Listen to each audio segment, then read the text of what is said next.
അമേരിക്കയിൽ വീട്ടിൽ കറണ്ട് ഇല്ലാണ്ട് ജീവിക്കുന്നതിനെ പറ്റി നിങ്ങൾ കേട്ടിട്ടുണ്ടോ? ഞാനത് കേട്ടിട്ട് വണ്ടറായിട്ട് നിൽക്കുകയാണ്. അതായത് ആമിഷ് പീപ്പിൾ എന്ന് പറഞ്ഞിട്ടുള്ള കുറച്ച് ആളുകളുണ്ട്. ഇവര് യൂറോപ്പിൽ നിന്ന് മൈഗ്രേറ്റ് ചെയ്തിട്ട് US-ലേക്ക് വന്ന ആളുകളാണ്. അപ്പോൾ അവരുടെ ട്രാൻസ്പോർട്ടേഷൻ എന്ന് പറയുന്നത് എൻ്റെ ബാക്കിൽ കാണുന്ന ഈ ഒരു കുതിരവണ്ടി ഉണ്ടല്ലോ, ഇതിലാണ് അവർ അങ്ങോട്ടും ഇങ്ങോട്ടൊക്കെ പോകുന്നത്. പിന്നെ വീടുകളിൽ കറണ്ട് ഉണ്ടാവില്ല. പിന്നെ ഇവരാണെങ്കിൽ വീഡിയോയിലൊന്നും വരില്ല.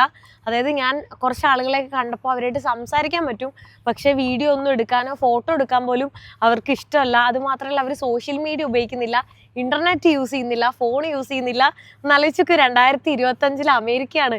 അമേരിക്കനെ പറ്റി ആളുകൾക്ക് എന്താ അറിയുന്നത്? ഭയങ്കര എന്താ പറയുക, അത്രയും മോഡേൺ അങ്ങനെയാണ് ന്യൂയോർക്കിൽ.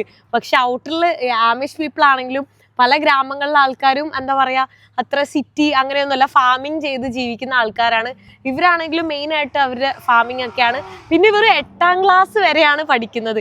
നമ്മുടെ എന്താ പറയുക 100% ലിറ്ററസി ഉള്ള കേരളത്തിൽ എല്ലാവരും അറ്റ്ലീസ്റ്റ് ബേസിക് ആയിട്ട് പഠിക്കുന്നുണ്ട്. 8ാം ക്ലാസ്സിൽ കൂടുതൽ പഠിക്കുന്നുണ്ട്. ഇവിടെ അമേരിക്കയിൽ ഇവർ 8ാം ക്ലാസ് വരെ പഠിക്കുന്നത്. അത് ഈ ആമിഷ് പീപ്പിൾ മാത്രമാണ്, എല്ലാ ആൾക്കാരും അല്ല. പിന്നെ ഇവരാണെങ്കിൽ ഭയങ്കര താടിയൊക്കെ വെച്ച് വളർത്തി, മീശയൊന്നും ഇല്ലാതെ.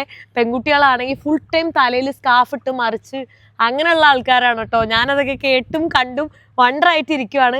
പക്ഷെ ഇത് വീഡിയോയിൽ കാണിക്കാൻ എനിക്കിപ്പോൾ ഇത് മാത്രമാണ് തെളിവായിട്ട് കാണിക്കാൻ പറ്റുന്നത്. അങ്ങ് ദൂരെയൊക്കെ അതേ കുതിരവണ്ടി, ഇങ്ങനെ കുതിരകളിലെ ആൾക്കാരൊക്കെ പോകുന്നത് നമുക്ക് കാണാൻ പറ്റുന്നത് കണ്ടോ. കുറേ ആൾക്കാർ ഇവിടെ കൂടുതലും അങ്ങനെ. ഈ കാറൊക്കെ ആമിഷ് പീപ്പിൾ ആയിരിക്കില്ല, പക്ഷെ ആ കുതിരവണ്ടി പോകുന്നത് ആമിഷ് പീപ്പിൾ ആയിരിക്കും. പക്ഷെ അവരുടെ ലുക്കാണെങ്കിലും സംസാരമാണെങ്കിലും ഒക്കെ ഡിഫറെൻ്റ് ആണ്.